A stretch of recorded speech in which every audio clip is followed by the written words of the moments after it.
Sa loob ng Lumad National High School, dalawang pangalan ang palaging inuulit-ulit ng mga guro sa tuwing may usapan patungkol sa talino. Maylin Alcantara at Laika de la Peña. Sa unang tingin, para lang silang ordinaryong magkaklase. Ngunit kung tutuusin, para silang dalawang bituin na parehong nagniningning, ngunit galing sa magkaibang langit. Si Maylin, 16 na taong gulang, mula sa isang kilalang pamilya sa bayan. May sarili siyang study room sa kanilang malaking bahay.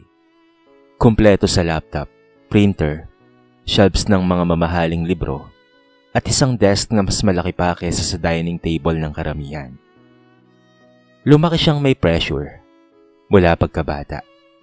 Tinuruan na siya ng mga magulang na dapat lagi siyang nangunguna. Kailangan ay top 1 ka palagi, Maylin. Hindi pwedeng second best lang. Madalas niyang marinig sa kanyang ama. Hindi naman mahirap sundin iyon sa umpisa. Talino, resources, at suporta. Lahat ay nasa kanya na. Kilala siya bilang masipag, maayos, at laging ahead sa deadlines. Kapag may project, siya ang unang nagpapaprint at nagpapasa. Kapag may exam review, siya rin ang may pinakakumpletong notes. Ngunit kahit gaano siya kahusay, may isa siyang hindi matalo-talo. Ito ay walang iba kung hindi si Laika. Si Laika ay 16 na taong gulang rin, ngunit kabaliktaran ng mundo ni Maylin. Nakatira lamang ito sa isang maliit na barong-barong sa tabi ng creek, kung saan rinig ang mga ingay ng kapitbahay at ang patak ng ulan sa butas-butas na bubong. Ang kanyang ama ay isang construction worker. Ang kanyang ina naman ay nagtitinda ng kakanin. Siya ay scholar, at kahit libre ang tuition, may mga bayaring pa ring hindi saklaw ng scholarship. Mga project materials, printing fees, at school contributions. Pero sa kabila ng hirap, si Laika ay likas na matalino. Walang computer sa bahay ngunit palaging may top quality output. Wala siyang luxury ng private tutor, ngunit madalas siyang magpuyat. Gamit lamang ang mumurahing flashlight kapag brownout. Kapag kailangan niya ng printed output, nag-iipon pa siya ng barya para lamang sa computer shop. Madalas rin siyang tumulong sa nanay niya sa pagtitinda bago pumasok sa eskwela. Ngunit kahit pagod, siya pa rin ang laging nasa first honor. At dito nagsimula ang hindi mapigilang tensyon. Tuwing Recognition Day, ramdam ni Maylin ang pagtama ng bawat palakpak para kay Laika at bawat tawag sa pangalan bilang top 1, Laika de la Peña. Parang kutsilyong tumatama sa puso ng kanyang magulang. Nakikita niya sa mukha ng mga ito ang disappointment, isang tingin na nagsasabing kulang pa. Pero si Laika, kahit panalo lagi, ay hindi mayabang. Tahimik lang siyang umaakyat ng entablado, nag-aabot ng simpleng ngiti, at ibinubulsa ang medalya na para bang ordinaryo lamang iyon. Kahit kailan, hindi niya ipinakitang kakompetensya niya si Maylin. Sa katunayan nga, ilang beses pa nga siyang nag-offer na tulungan si Maylin sa math reviews. Pero tinanggihan lamang ito ni Maylin. Hindi dahil hindi niya kailangan, kung hindi dahil masakit para sa pride niya. Isang hapon, sakto pagkatapos ng dismissal, narinig ni Maylin ang dalawang guro habang nag-uusap sa faculty room na nakabukas ang pinto. Kung sipag at talino ang pag-uusapan, iba talaga si Laika, no? Sabi ng isang teacher. Kung may mas maayos lang sana siyang buhay, siguradong malayo ang mararating ng batang yon. Dagdag pa ng isa. Hindi sinasadya, pero parang sampal iyon para kay Maylin. Hindi ba sapat ang effort niya? Bakit parang mas pinupuri pa rin si Laika kahit mas kumpleto siya sa resources? Simula noon, dumalas na ang bulong ng inggit sa puso ni Maylin. Hindi pa inggit na lantaran, kung hindi maliliit na apoy na unti-unting lumalaki. At kahit hindi pa siya aminado, nagsisimula nang magbago ang tingin niya kay Laika. Mula sa respeto, patungo sa tahimik na kompetisyon. Pagbalik ng pasukan, ramdam ni Maylin ang bagong enerhiya ng klase. Ingay, tawanan, at halong kaba ng mga estudyanteng umaasang magiging maganda ang school year nila. Ngunit sa likod ng mga ngiting iyon, may isang bagay na hindi maalis-alis sa isip ni Maylin. Ang pangalan ni Laika. Kahit anong gawin kasi niya, si Laika pa rin ang paulit-ulit na humahabol sa kanyang isip. Kung tutuusin, hindi naman sila magkaaway. Wala namang ginawa si Laika para saktan o pahiyain siya. Ngunit ang pagiging consistent top 1 nito, ang parabang pinakamalaking sagabal sa pagiging perpekto ng mundo ni Maylin. Nagsimula ang inggit sa simpleng iritasyon. Pag nagkakakwiz sila at mataas ang score ni Laika, sinasabi niya sa kanyang sarili, swerte lang. Kapag project presentation at lagi itong may pinakamataas na grade, bulong naman niya ay, pinapaboran lang siya ng mga teacher. Pero sa totoo lang, alam niyang hindi yun totoo. At doon mas lalo siyang naiinis. Hindi siya makahanap ng kahit isang mali kay Laika. Isang araw, habang sabay-sabay silang naghihintay sa announcement ng exam result, napansin ni Maylin kung papaanong tahimik na nagbabasa si Laika ng notes kahit uwian na. Suot nito ang luma at kupas na backpack. May tahi pa sa gilid na halatang mano-mano lamang ginawa. Ngunit kahit ganoon, puno ito ng determinasyon. Grabe yan si Laika, no? Walang ibang ginawa kung hindi mag-aral lang. Bulong ng isa sa mga barkada ni Maylin. Nagpapakitang gilas. Pero mas okay pa rin si Maylin para sa akin. Sagot naman ng isa. Napangiti si Maylin, pero hindi niya maipaliwanag kung bakit hindi sapat ang papuri na iyon. Parang merong kulang. Parang hindi pa rin niya mapunan ang kakulangan hanggat hindi niya natatalo si Laika. Kinabukasan, ibinigay ng teacher ang exam result. Tahimik ang buong klase habang isa-isang binabanggit ang scores. Muli, ang ating highest score ay si Laika de la Peña. At gaya ng dati, naputol ang mundo ni Maylin sa sandaling iyon. Pagbalik ng teacher sa harap, narinig ni Maylin ang isa pang estudyanteng nagsabi, hindi na ako magtataka kahit walang pera, pero napakatalino naman. Grabe, no? At yon ang nagpasiklab ng inggit na dati, maliit lamang. Walang pera pero talino lamang ang puhunan. Bakit ganun? Bakit parang mas pinapahalagaan siya ng mundo kahit wala siyang kahit na ano? Samantalang si Maylin, may pera, maraming resources, may suporta ng magulang, pero hindi pa rin sapat. Habang lumilipas ang mga linggo, mas lumalalim ang paghahambing niya sa sarili at kay Laika. Hindi niya ito maamin kahit kanino, pero unti-unti niyang tinatanong ang kanyang sarili. Bakit siya number 1? At bakit hindi ako? Isang hapon, nagpunta siya sa library para doon ay mag-review. Ngunit pagpasok niya, nakita niya doon si Laika, mag-isa, payapang nagbabasa. Para bang wala siyang ibang inaalala kung hindi ang mga pahina ng aklat sa harapan niya. Walang ingay, walang pressure, walang kailangang patunayan. Hindi may paliwanag ni Maylin ang kanyang nararamdaman. Naiinis siya dahil ang dalagang ito, na halos wala ng oras sa sarili at halos walang gamit, ay may kapayapaang hindi niya mahanap sa sarili niyang marangyang buhay. At doon, sa katahimikan ng library, narinig ni Maylin ang pinakamalakas na bulong ng inggit sa kanyang puso. Bakit siya? Bakit hindi ako? Ang bulong na yon, ang siyang magbabago sa landas ng dalawa at magdadala sa kanila sa hindi inaasahang tadhana. Nagsimula ang school year na tila mas tahimik kaysa dati. May kakaibang pakiramdam ang bumabalot sa hallway ng Lumad National High School. Parang merong kulang, parang may nawawala, pero hindi ka agad matukoy ng mga estudyante kung ano yon. Sa loob ng classroom, abala ang mga kaklase ni Maylin sa pag-aayos ng upuan. Ang teacher nila, si Ma'am Alvarez, ay pumasok na may mabigat na ekspresyon sa mukha. Hindi yan ang pangkaraniwang ngiti na nakasanayan nila. Class, simula ni Ma'am Alvarez. May kailangan akong sabihin bago tayo magsimula sa lesson. Tahimik ang buong silid. Naroon si Maylin. Naghahanda sa bagong taon kung saan umaasa siyang mas malaki ang tsansa niyang maging top 1 kahit hindi niya aminin ng direkta. Si Laika de la Peña, pagpapatuloy ng guro, ay hindi na makakapag-enroll ngayong taon. Napakamasamang balita nun para sa atin. Dumagundong ang bulungan sa loob ng classroom. Bakit po, ma'am? Tanong ng isang estudyante. Scholar naman po siya, hindi ba? Huminga ng malalim si Ma'am Alvarez bago sumagot. Oo, scholar siya. Pero hindi lahat ng fees ay covered ng scholarship.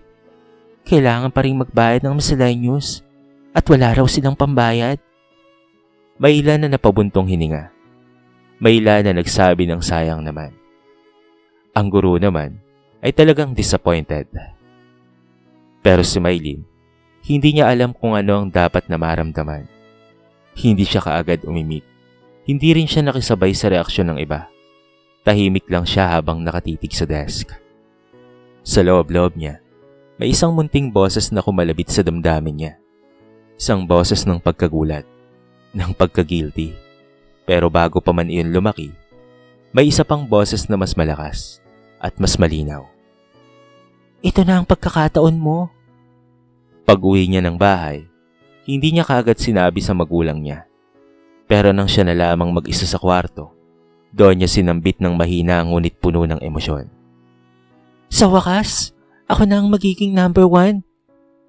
At sa unang pagkakataon, naramdaman niya ang kakaibang kaluwagan. Isang pakaramdam na noon pa niya hinihintay. Ngunit kasabay nito ay may paliwanag na kirot na pilit niyang itinatanggi. Kinabukasan, kumpirmado na sa buong eskwelahan ng balita. Hindi na makakabalik si Laika. Ang mga guro ay malungkot. Ang ilang kaklase ay nagtataka kung bakit hindi pa rin nakikita ang dalaga kahit sa paligid ng campus. Meron namang isang teacher na nagkomento. Kung may extra lang sana akong pera, ako na sanang magbabayad sa kanyang miscellaneous. Sa bawat pag-uusap na naririnig ni Maylin, para siyang manhid. Hindi siya nahihiya. Hindi rin siya masaya ng buong buo. Nasa gitna lamang siya. Ngunit mas matimbang ang pakiramdam na wala na ang pinakamalaking hadlang sa kanya. Dumaan ang mga linggo. Lumipas ang mga buwan. Natapos ang taon. Tama, si Maylin ang naging top 1. Ngunit nang tawagin ang pangalan niya sa recognition day, hindi siya masaya gaya ng inaasahan niya. Marami ang pumapalakpak. Marami ang bumati. Pero walang Laika sa harap. Walang Laika sa likod. Walang Laika kahit saan. Pagka-graduate niya ng high school, nagtanong siya sa kaibigan niyang si JB. Siguro minto na ng tuluyan sa pag-aaral si Laika, no? Sumagot naman ang kaibigan niya. Sana hindi. Batalino pa naman yun. Hindi niya na muling nakita pa si Laika. At sa taong iyon, nagsimula ang tahimik na kabanata kung saan naniniwala si Maylin na tuluyan nang naglaho ang babaeng matagal niyang itinuring na pinakamalaking hadlang. Ngunit hindi niya alam, habang siya ay humahakbang papalayo, si Laika ay papunta sa isang mas mataas, mas maliwanag at mas kamanghamanghang landas. Paglipas ng ilang mga buwan matapos suminto si Laika sa pag-aaral, unti-unting nalimot ng maraming estudyante ang pangalan niya. May mga bagong mukha, bagong honor students, bagong usap-usapan.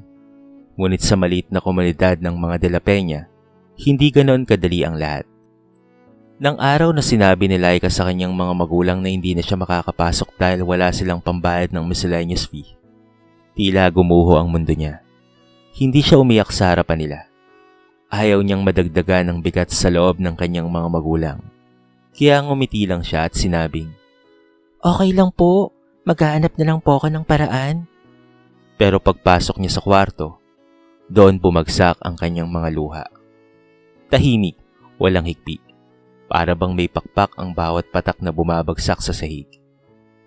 Kinabukasan, nagpa siyang magtinda ng kakanin si Laika kasama ang ina. Hindi para kumita ng malaki, kung hindi para may magawa lang. para mabawasan ang kirot ng katotohanang hindi na siya kabilang sa eskwelahan na ilang taon niyang pinagpaguran. Isang umaga, habang nagbebenta sila sa tapat ng munisipyo, may isang babaeng nakapila ang biglang tumingin ng matagal kay Laika. Matangos ang ilong nito. May edad ngunit elegante ang kilos. Halatang may sinabi sa buhay. Anak, ikaw ba si Laika? Yung lagi raw top 1 sa Lumad National High School? Tanong ng babae. Nagulat si Laika. Paano kaya siya nakilala ng estrangherong ito? Opo ma'am, pero huminto na po ako. Naiyang sagot niya. Tila may kirot na dumaan sa mata ng babae. Bakit naman? Wala na po kasi kaming pambayad sa miscellaneous fee. Scholar lang po kasi ako. Tahimik na tumango ang babae bago ngumiti ng malumanay. Alam mo, Iha? May nagsabi sa akin patungkol sa'yo. Isang guro. Ipinakita niya ang mga grades mo. Nako, napakatataas. Nanlaki ang mga mata ni Laika. Po? Kung papayag ka, Iha. Malambing na sabi ng babae. Ako na lang ang bahala sa pag-aaral mo. Parang naputol ang hininga ni Laika. Parang bumagal ang oras. Hindi siya makagalaw. Ay hindi po kailangan. Mabilis niyang sagot. Pero halata sa boses niyang gustong-gusto niya. Huwag ka nang mahiya, Iha. Sagot ng babae. Ang taong matalino at masipag tulad mo, hindi dapat na umihinto sa pag-aaral. Inabot ng babae ang calling card niya. Ang pangalan nito'y Doktora Helena Cruz. Isang kilalang pediatrician, ayon sa mga kapitbahay. Kung papayag ka, may scholarship program ako abroad para sa mga deserving student. Hindi ko alam kung bakit pero nararamdaman kong ikaw yon at para sa iyon, Iha. Nalaglag ang hawak na bilao ni Laika sa sobrang pagkagulat niya. Tumapon ng ilang kakanin, ngunit hindi niya inalintana ito. Hindi niya alam kung panaginip lamang ba yon. Hindi niya alam kung tatakbo ba siya sa tuwa o sadyang iiyak na lang. Pag-uwi niya, sa unang pagkakataon ay nakita niyang naiiyak ang kanyang ama habang pinagmamasdan ang calling card na ipinakita niya. Anak, kapag may nagbukas na pinto, huwag mo nang ipikit ang mga mata mo ha, sabi nito. Baka ito na ang pagkakataon wala tayong babayaran kahit na 5. Ito na ang pagkakataon mo anak para makapagtapos ng pag-aaral. Hindi na napigilan ni Laika ang luha, hindi dahil sa kawawa siya, kung hindi dahil may pag-asa pa pala. Sa gabing iyon, habang nakahilata siya sa lumang kutsyon na halos butas-butas, tumingin siya sa kisame at pagkatapos ay bumulong. Panginoon, kung totoo po ito, hindi ko po ito sasayangin. At doon nga nagsimula ang panibagong yugto ng buhay niya. Isang landas na hindi kayang isipin ni Maylin o ng sino man. Isang landas na magdadala sa kanya sa ibang bansa, ibang mundo at ibang kapalaran. At habang umaangat si Laika, si Maylin naman, unti-unting nabubuo sa kanya ang paniniwalang tuluyan ng naglaho ang karibal niya. Pero hindi niya alam, ang taong minsan niyang ikinatuwa ang pagbagsak ay mas tataas pala ng higit kesa sa inaakala niya. Lumipas ang ilang linggo mula nang makilala ni Laika si Doktora Helena. Maraming beses siyang kinausap ng doktora kasama ang kanyang mga magulang patungkol sa scholarship program. Dahan-dahan niyang ipinaliwanag ang proseso. Entrance exam, interview, requirements, at mga posibilidad na makapag-aral abroad nang walang babayaran kahit 1 sentimo. Sa bawat pagsasalita ng doktora, lalo pang mas lumalawak ang mundo ni Laika. Parang unti-unting nagbubukas ang pintuang matagal nang nakasarado para sa kanya. Isang gabi, habang kumakain silang pamilya ng pritong tuyo at lugaw, nagtanong si Laika sa kanyang mga magulang. Ma? Pa? Sigurado po ba kayo rito? Malalayo po ako sa inyo at matagal po. Baka hindi ko po kayanin. Pinisil ng ina ang kamay niya. Anak, wala nang ipinanganak ka. Lagi kang lumalaban sa buhay. Kaya mo yan, anak. At kung ito ang tiket mo para magbago ang buhay mo, bakit ka naman matatakot, hindi ba? Tumango naman ang ama niya. Kung ito ang panalangin mo noon, anak, bakit mo tatanggihan? At doon na kumawala ang luha ni Laika. Hindi dahil sa natatakot siya, kung hindi dahil hindi niya akalaing darating ang araw na magiging posible ang pangarap na noon ay binubulong lang niya sa gabi. Dumating ang araw ng exam. Bitbit ni Laika ang lumang bag at isang ballpen na halos maubos na ang tinta. Kakaiba ang building kung saan gaganapin ang pagsusulit. Malaki, malamig, at puno ng estudyanteng may kanya-kanyang baon. Makapal na reviewers, mamahaling gadgets, bagarang sapatos. Si Laika, nakasuot ng lumang damit, manipis ang medyas, at may butas pa ang sapatos.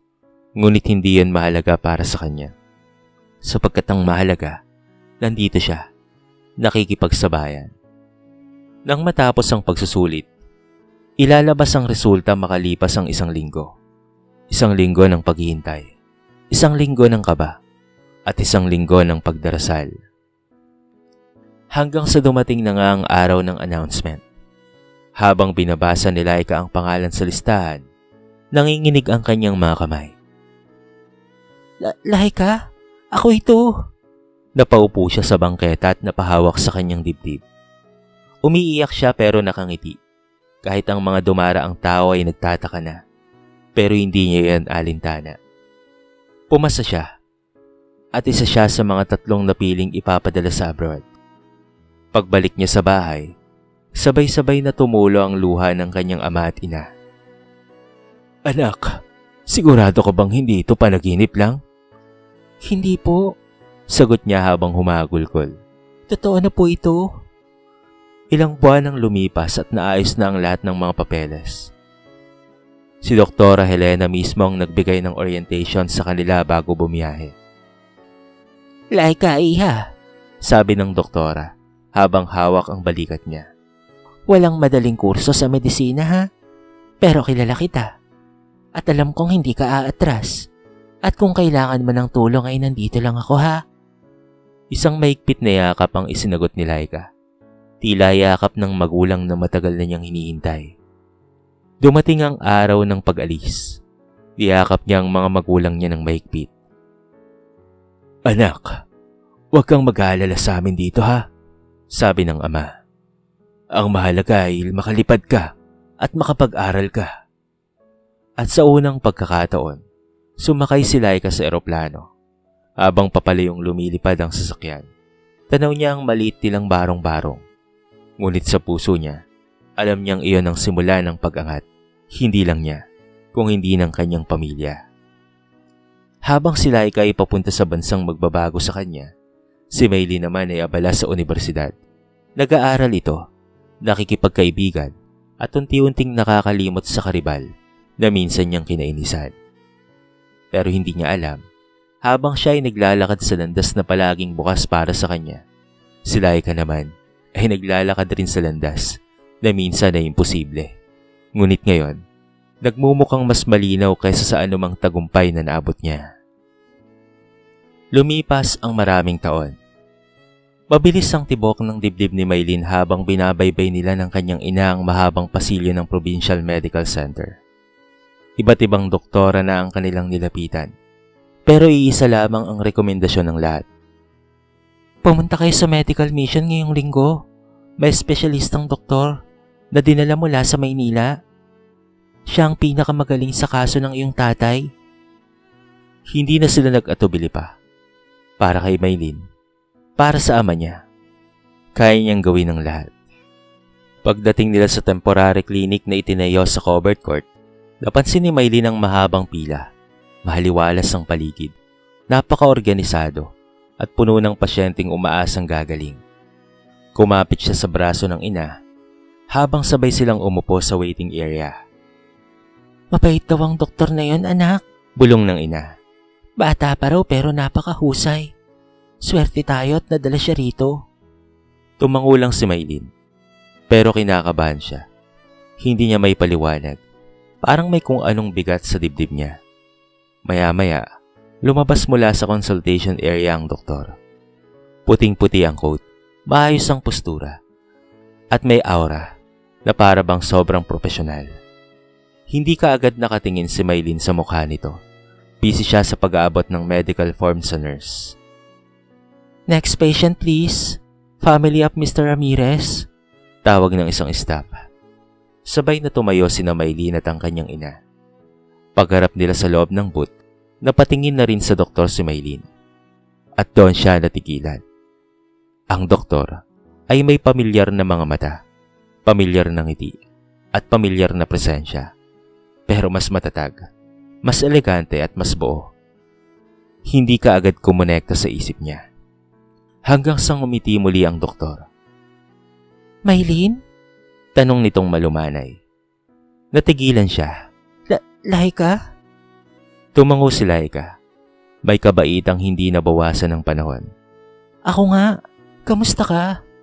Saglit na nawala ang boses ni Maylin. Nanlamig ang kanyang palad. Parang bumalik sa alaala niya ang lahat. Ang lihim na tuwang naramdaman niya noong mabalitaan niyang hindi nakapag-enroll si Laika. Ang pag-asa niyang maging number 1. Ang katahimikang pinili niya sa halip na tulungan ito. Ngayon, heto si Laika. Hindi bumagsak. Hindi nawala. Kung hindi mas nagtagumpay pa. Iha anak, kilala mo pala ang doktora? Tanong ng ina ni Maylin. Dahan-dahang tumango si Maylin. Nahihiya. Halos hindi makatingin. Kaklase ko po si Laika noon. Ngumiti si Laika sa ina at sinabing, Huwag po kayong mag-alala. Gagawin po natin ang lahat para gumaling po ang inyong asawa. Walang bakas ng galit o panunumbat sa boses niya. Wala rin kahit na anong pagyayabang. Napaka-profesional. At mararamdaman mo ang kabutihan sa kanyang puso. Sinimulan ni Laika ang pagsusuri. Maingat, malinaw, at may malasakit sa bawat paliwanag. Nang matapos ang assessment, may plano na kaagad siya para sa treatment. At sa tulong niya, mabilis na gumaan ang kalagayan ng ama ni Maylin. Habang pinagmamasdan si Laika na nag-aasikaso ng papeles, hindi na napigilan ni Maylin ang luhang kanina pa kumikirot sa mata niya. Hindi lang dahil sa pagpapagaling ng ama niya. Kung hindi dahil sa katotohanang, ang babaeng minsan niyang ikinatuwa ang pagbagsak ay narito ngayon. Nagbigay ng pag-asa sa buhay ng kanyang ama. Walang kapalit, walang sama ng loob. At ang hiya ay unti-unti nang nauupo sa puso niya. Ngunit kasabay nito, may bagong humahabol. Isang paghangang matagal na niyang ipinagkait. Pagkatapos ng mahabang gamutan at pagsusuri, tahimik na lumapit si Maylin kay Laika. Habang inaayos nito ang gamit sa loob ng klinik. Kita sa mukha ni Maylin ang halong pag-aalala at pagkapahiya. Mga damdaming matagal niyang kinimkim, ngunit ngayon pa lamang niya kayang harapin. Laika? Mainang bungad niya. Gusto kong humingi ng tawad. Hindi ko alam kung paano kong sasabihin pero matagal na akong naiinggit sa'yo. Natigil si Laika sa ginagawa. Maraan siyang ngumiti at naghintay na ipagpatuloy ni Maylin ang sasabihin. Noon, pagpapatuloy ni Maylin. Nung hindi ka nakapag-enroll, sobrang saya ko. Tuwang-tuwa ako kasi wala na akong karibal. Napakasaya ko kasi palagi na akong nauna sa lahat at palaging merong papuri sa akin ng mga teachers. May parte sa akin na natutuwa talaga ako at nasisiyahan.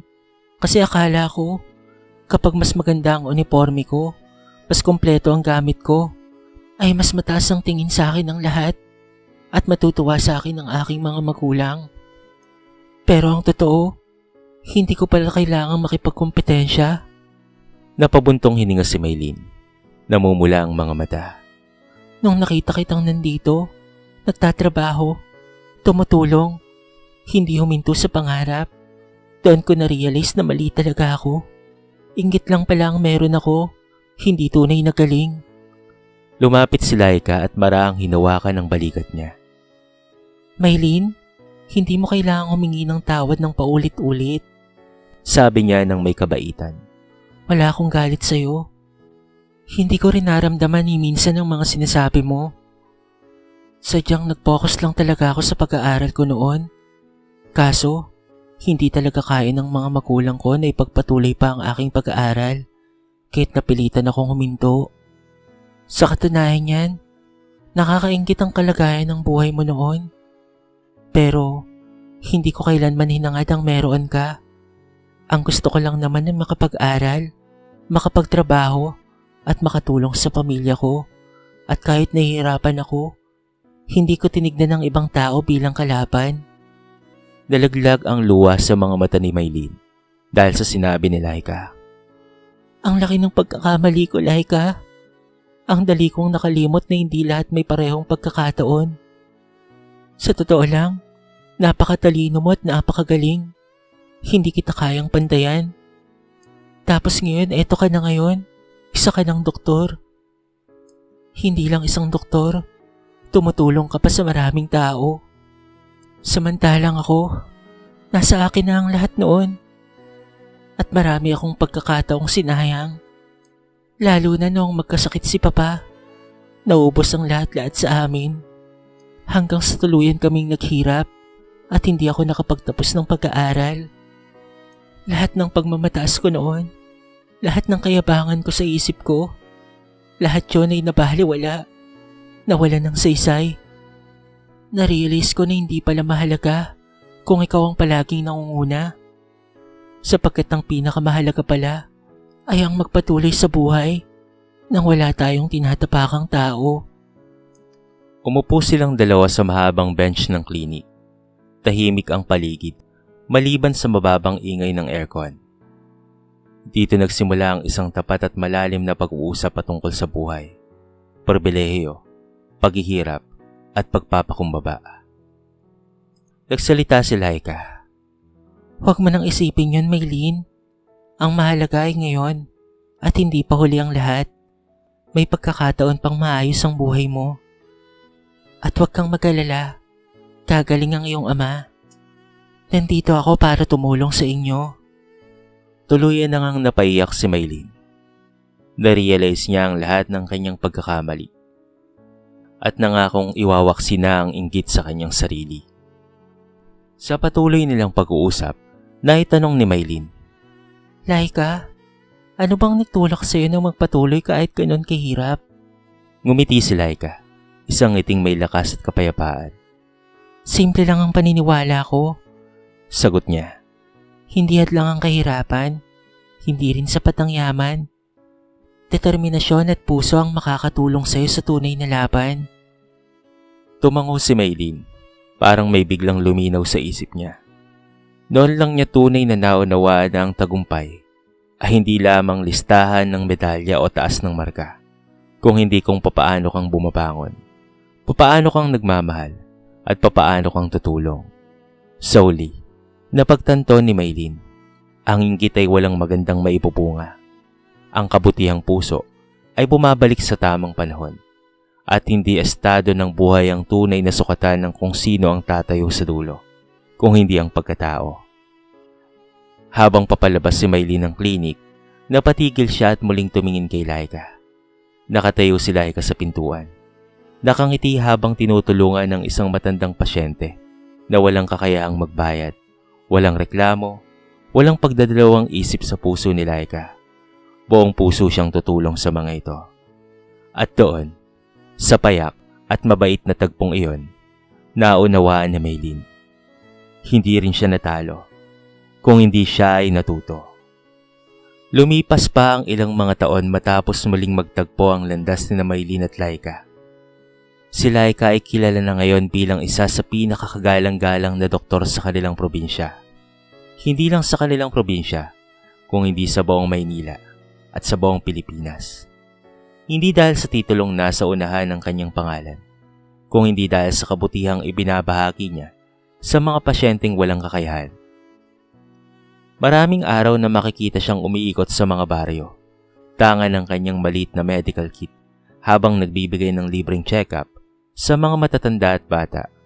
Hindi siya napapagod at hindi rin niya tinitignan ang paghihirap ng tao bilang kabawasan sa kanilang pagkatao. Samantala si Maylin naman ay naging guro sa isang pampublikong eskwelahan. Oo, sapagkat siya nagpatuloy sa kanyang pag-aaral. Maayos na rin ang lagay ng kanyang ama dahil sa tulong ni Laika noon.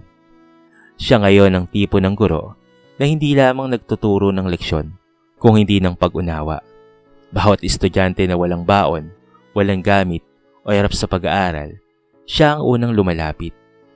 Kadalasan, isinasalaysay niya ang kwento ni Laika na hindi niya pinangalanan bilang halimbawa ng taong hindi sumuko sa buhay. At sa tuwing sumasapit ang Recognition Day, napapangiti na lamang siya. Hindi niya tinitignan kung sino ang top 1 or top 2. Ngayon, mas mahalaga sa kanya kung papaano silang lumalaban sa buhay, papaano silang bumabangon, at papaano silang nagmamahal sa kapwa. Paminsan-minsan, bumibisita si Maylin sa klinika ni Laika. Kapag may oras, nagkakape sila sa lumang waiting area habang nagkikwentuhan patungkol sa dati, sa mga pagkakamali, sa mga aral, at sa kung papaano silang parehas na lumago. Sa uling pag-uusap nila bago maghiwalay ng gabi, sinabi ni Maylin, Laika, salamat ha. Kung hindi ka naging ikaw, baka hanggang ngayon, hindi ko alam kung ano ang tunay na tagumpay. Tumawa si Laika, malambing at magaan. Hindi ka rin maganda ngayon kung hindi mo piniling magbago, Maylin. Ang mahalaga, pareho tayong natutong maging mas mabuting tao. At sa gabing iyon, habang lumalakad si Maylin pauwi, napatingala siya sa langit. Tahimik, maliwanag, puno ng bituin. Sa wakas, nakita niyang pareho silang lumiwanag sa buhay, hindi dahil sa magkaibang estado nila, kung hindi dahil pareho nilang pinili ang kabutihan. Sa kwentong ito ay marami tayong mapupulot na aral. Ang inggit ay hindi kailanman magbubunga ng kabutihan. Habang nakatuon ka sa tagumpay ng iba, nakakalimutan mong buuin ang iyong sariling landas. Hindi sukatan ang estado ng buhay para malaman kung sino ang tataas sa dulo. Mayaman man o mahirap, ang tunay na tagumpay ay nakabase sa pagsisikap, disiplina at puso. Ang kabutihang loob ay bumabalik sa hindi inaasahang panahon.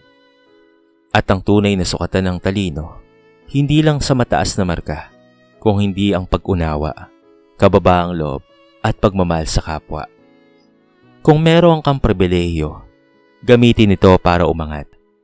At balang araw ay makatulong sa iba, hindi para tapakan sila. Tulad ni Maylin at Laika, nasa tamang pagpili kung paano kang magiging bahagi ng buhay ng iba. Dito na po nagtatapos ang ating maiksing kwento sa araw na ito. Sana po ay nagustuhan nyo. At sana po ay kinapulutan nyo ng maraming aral. Kayo mga kabarangay, anong masasabi nyo sa ating kwento? I-comment nyo naman po sa baba ang inyong mga reaksyon. At babasahin natin ang lahat ng yan. I-comment nyo na rin kung taga saan kayo, para naman malaman ko kung hanggang saan nakaabot ang video na ito. Paki-like and share na rin po ang ating kwento para mapakinggan rin ng iba. At kung bago ka pa lamang sa ating channel, baka naman pwedeng pakihit ang subscribe button at bell notification button para palagi kang updated sa mga bago nating upload na katulad nito. So paano mga kabarangay? Hanggang sa muli, thank you so much and peace out!